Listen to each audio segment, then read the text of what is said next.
তোমায় দেখবো একটু দাঁড়াও দাঁড়াও ইয়া নবী নয়ন ভরে তোমায় দেখবো আগো বদন ভরে তোমায় দেখবো আরে তোমায় দেখে আমার তোমায় দেখে আমার তোমায় দেখে আমার দু চোখ জুড়াইব একটু দাঁড়াও দাঁড়াও ইয়া নবীজি আমি নয়ন ভরে তোমায় দেখবো একটু দাঁড়াও দাঁড়াও ইয়া নবীজি আমি নয়ন ভরে তোমায় দেখবো মোহাম্মদ বলে সুবহানাল্লাহ আব্বা জি মুসলমান সাল্লাল্লাহু আলাইহি সাল্লাম নবী আমার বলতে আছে ও আমার সাহাবারে তোমরা আমাকে তিন জায়গাতে খুঁজে পাবে কয় জায়গাতে খুঁজে পাবে তিন জায়গাতে তোমরা আমাকে খুঁজবে আমাদের নবী সেই অ্যাড্রেস দিয়েছে আল্লাহ কেমন আজকে নবীকে মানলে নবীর প্রতি দরুদ পড়লে খুব ব্যথা নবীর প্রতি কাটাম নয় কাটে না জুম করা হয় না আরে তোমাদের ভাবা উচিত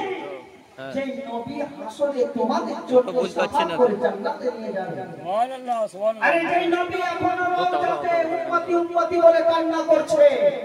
আর তোমরা সেই নবীর প্রতি প্রেম করতে এত অসুবিধা সেই নবীর প্রতি তাজিম করতে এত অসুবিধা সেই নবীর প্রতি দরুদ পড়তে তোমাদের এত অসুবিধা আপনার জন্য সরকার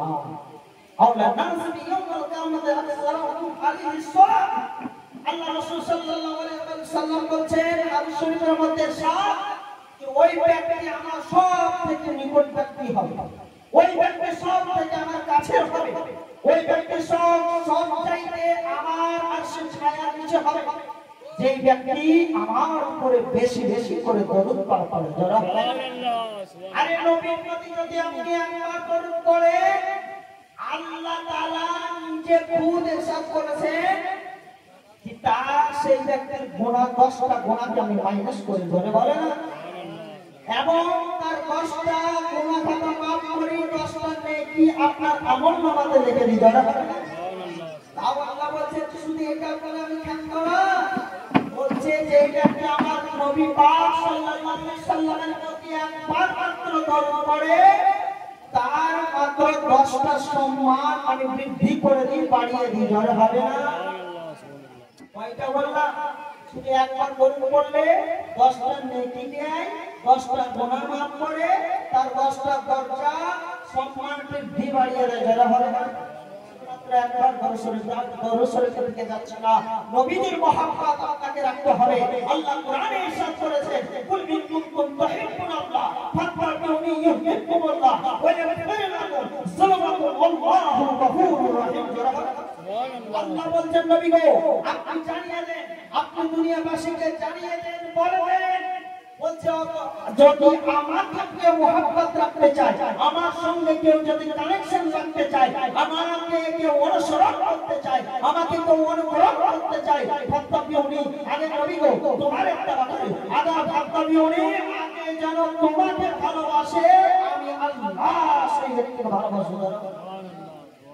আর যে নবীকে ভালোবেসে নেবে আল্লাহ তার জন্য কি বলছে ويغفر لكم ذنوبكم الله غفور رحيم আল্লাহ বলছে তার গুনাহ খাতা maaf করে আমি জান্নাতে বানিয়ে দেব সুবহানাল্লাহ সুবহানাল্লাহ মুসলমান হাদিস শরীফের মধ্যে ইরশাদ এসেছে লা ইউমিনু আহাদুকুম আত্তা আকুনা আহাব্বা ইলাইহি মিন ওয়ালিদিহি ওয়া ওয়ালাদিহি ওয়ান নাসি আজমাইন যারা হবে না বলছে অতক্ষণ পর্যন্ত কেউ পূর্ণ মুমিন মুসলমান হতে পারবে না যতক্ষণ না পর্যন্ত নিজের মা বাবার চেয়ে নিজের সন্তান সন্ততির চেয়ে নিজের সমস্ত আত্মীয় স্বজনের চেয়ে আমার নবীকে ভালো না বাসবে সে ততক্ষণ পর্যন্ত কামেল মুমিন হতে পারবে না আপনার মুসলমান আমার বোঝা যাচ্ছে নিজের মা বাবার চেয়ে নবীকে ভালোবাসতে হবে নিজের সন্তানের চেয়ে নবীকে ভালোবাসতে হবে নিজের ঘর বাড়ির চেয়ে নবীকে ভালোবাসতে হবে নিজের সুবহানাল্লাহ সংসার সম্পত্তির চেয়ে নবীকে ভালোবাসতে হবে টাকা পয়সার চেয়ে নবীকে ভালোবাসতে হবে আপনার মুসলমান আমার দুনিয়াতে সম্পদ যাই কিছু একটু যে সব কিছু চেয়ে আমার নবীকে বেশি ভালোবাসতে হবে, তবে আবার পূর্ণ কামেল মুমিন মুসলমান হবে, হবে না? আপনারা মুসলমান হযরত আবু বকর সিদ্দিক রাদিয়াল্লাহু তাআলা কেমন মহব্বত করেছিলেন, হযরত ওমর ফারুক কেমন মহব্বত করেছিলেন, হযরত আপনার সুবহানাল্লাহ সুবহানাল্লাহ উসমান গনি কেমন নবীকে মহব্বত করেছিলেন, হযরত আলী পাক রাদিয়াল্লাহু তাআলা আনহু কেমন নবীকে প্রেম করেছিলেন। আপনারা মুসলমান আমার সেই মহব্বত যদি আমাদের দিলে থাকতে পারে, তাহলে আমরা যদি প্রচুর পরিমাণ যদি নবীর মহব্বত আর যেটাকে রাখতে পারি, আমরা সাকসেস হয়ে যাবে। যারা এই জন্য আল্লাহ পাক রব্বুল আলামিন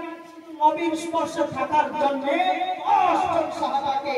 জান্নাতের টিকিট দিয়েছেন। যারা হবে সুবহানাল্লাহ মুসলমান আমার, সেই জন্য তো বলছিলাম আমি কোথায় যে হাসরের মাঠে নবীকে তিন জায়গাতে পাবে, এই বলে আমি বক্তব্য সমাপ্তি ঘটাবো। আপনাদের টাইম অনেক সংক্ষিপ্ত। আল্লাহ রাসূল সাল্লাল্লাহু আলাইহি ওয়াসাল্লাম নবী আমার সাহাবাকে জানিয়ে দিলেন, ও আমার সাহাবারে, তোমরা হাসরের ময়দানে তিন জায়গায় যদি তোমরা খুঁজে পাবে, আমাকে আমি তিন জায়গায় গেলে তোমরা আমাকে খুঁজে পেয়ে যাবে। জোরে হবে না? সুবহানাল্লাহ। সাহাবাকে আমরা বলতে আছে, ইয়া রাসূলুল্লাহ, ইয়া হাবিবাল্লাহ, নবী গো, তিন জায়গাটা হচ্ছে কোথায় আপনি একটু জানিয়ে দেন। আল্লাহ রাসূল সাল্লাল্লাহু আলাইহি ওয়াসাল্লাম আমার বলে দিলেন, এই তিন জায়গার মধ্যে প্রথম নাম্বার হচ্ছে ফুলসিরাত। সুবহানাল্লাহ। জোরে হবে আমার একটু। ফুলসিরাত আপনার হাওড়া ব্রিজের মতো নাকি? হ্যাঁ, অনেক ওয়াজ বায়ান শুনেছেন। ফুলসিরাত হচ্ছে ওই জায়গাটা, যেই জায়গাতে সুবহানাল্লাহ সুবহানাল্লাহ 50,000 বছরের রাস্তা হবে, যে আপনার সুবহানাল্লাহ ব্রিজ হবে, ওইটা চুলের চেয়ে মিহি, তরবারের চেয়ে অতি ধারালো হবে। আব্বাস মুসলমান, ওইটা হবে, নাম হচ্ছে ফুলসিরাত। যারা ঈমানদার হবে, যারা আপনার আল্লাহ ওয়ালা হবে, যারা নবী প্রেমিক হবে, যারা সুবহানাল্লাহ ওলি আল্লাহর প্রেমিক হবে, যারা পাক্কা নামাজি হবে, যারা সুবহানাল্লাহ নবীর প্রতি দরুদ পড়নেওয়ালা হবে, তারা ওই 50,000 বছরের রাস্তা পৃথিবীর ঝাঁটাকে পার হয়ে যাবে। যারা কিন্তু যারা আব্বাজি মুসলমান আমার, আপনার বেঈমান হবে, মুশরিক হবে, মুশরিক হবে, নবীর বিরোধিতা করবে, নবীর দুশমন হবে, তারা কি হবে? ঝটঝটে কেটে নিচে জ্বলতে লাগবে। তো আব্বাজি মুসলমান খুব সংক্ষিপ্ত আকারে আমি সেটা দেখছি। নবী পাক বলেছেন যে ফুলসিরাতে আমাকে কি করবে, তোমরা খোঁজ করবে, আমি নবী থাকবো, আমার গুনাহগার উম্মতিকে আমি ওই সময় ওই জায়গাটা থেকে পার করব। যারা হবে না সুবহানাল্লাহ। দ্বিতীয় জায়গায় সাহাবারা বলতেছে, বলছে দ্বিতীয় জায়গায় হচ্ছে কাউসারের জায়গায়। যারা হবে না সুবহানাল্লাহ। বলছে কাউসারে যখন আমার গুনাহগার উম্মতিরা পানি পিপাসা করবে, তৃষ্ণায় থাকবে, তখন আমি নবী আমার গুনাহগার উম্মতিদেরকে কি করব, ওই কাউসারের পানি পান করাবো। যারা হবে না সুবহানাল্লাহ। আর একটা বলছে কোথায়, বলছে আপনার